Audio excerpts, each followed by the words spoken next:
Hey everybody, welcome to a little learning. We're going to keep it short and sweet and talk about something that I see a lot in the clinic tonight.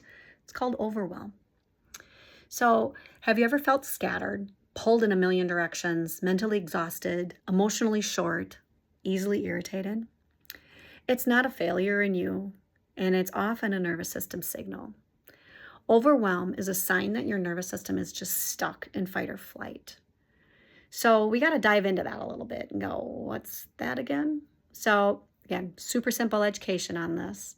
Fight or flight is the survival mode that your body goes into. So it's really good if you are needing to be on high alert and ready to go. For example, you're kind of on high alert if you're in traffic and you got small children around you. You're ready to watch and make sure nobody runs in the road, right? Your body is constantly scanning. Hey, what's next? Who needs me? What haven't I done yet? You kind of got FOMO, right? Your fear of missing out, and your body's just trying to make sure that you're protected. So sometimes we can live there too long. So in my past life, when I was working at the bedside and in some of my management roles and even in education, huge, always had to be on alert, ready to go and all of that.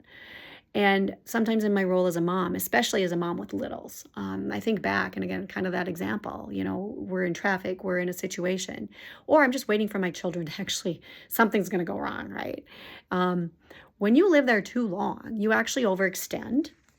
You might say you can do tons of things for other people. You don't say no. You might say yes way too fast. And when I mean that, it's like, oh, of course I can do that. When you really don't have time for it, number one, or you're going to do that at the expense of something else. The thing is you're never fully present, even when you're doing things you love, is another thing to kind of think about. So it's something that I found myself struggling with, actually, very, very much so, much more before I opened this practice up. But it was the idea that even though I was present with my family, I felt like I was always thinking of something else and always had my mind in a different area where it wasn't where it was at the time it needed to be there. I was never fully present. And it's not about time management. It's actually about safety and regulation. So I want you to think about that. One of the most overlooked tools that we have, though, for calming your nervous system, it's actually creating boundaries. And for me, that was a really hard thing to grasp, to be very honest, because I've always thought boundaries are just selfish. Boundaries are you just saying no to people all the time. So I want you to kind of think about this. Think different about boundaries. They are not walls blocking people out. They're not punishing anybody.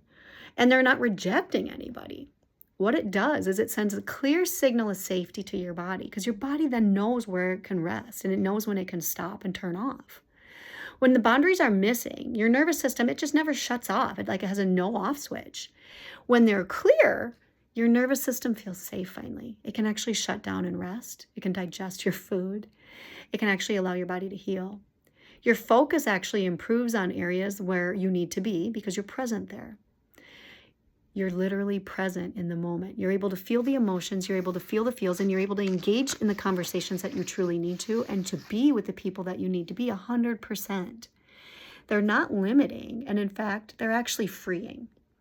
Again, counterintuitive to what I spent so many years in. But I want you to understand, I've kind of needed to do this, especially now. I have a really deep desire to be everything for everybody. And I think a lot of you out there are like that as well. So you try to be the best everything all at the same time. But unfortunately, what that does is it doesn't allow you to do what you need to do. So I have a deep desire to always give 100% to my clients during their appointment time. I also want to give 100% to my family when it's family time. But what I've been realizing, especially this last year, is I can't do that for my family or my clients if everything bleeds together. So enter in the idea that I'm really not spending much time for myself, even if at all, and I've been putting everyone else first. So I've got some pretty steep goals that I want to get done this year, and a lot of that does revolve around I want to enjoy my family. I've got 2 girls getting married. I want to be present for that and not be distracted by my work. I want to help more people in this clinic. I can't be distracted during my appointments. I need to be there 100% present for them. So I need to block the rest of my world out. That might be my family. And I also need to be there for myself.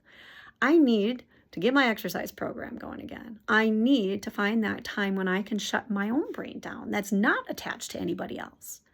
I need to be able to provide a clear on and off switch. Otherwise, I feel scattered. I feel like a squirrel that can't find their nuts. You ever feel like that? I don't want to feel like that anymore. So I'm going to choose this year to honor my time blocks. It's not because I care less about my family or my clients or even myself, but I actually care more. It's for everybody in order for us to actually get the most of me when I need to give it. So you're going to gently notice me doing this a little bit more. I'm going to protect my appointment times. I will be protecting my outside of appointment times with the text messaging and email messaging that I get from my clients on a regular basis. And that also involves, I'll protect that with my clients from my family and friends.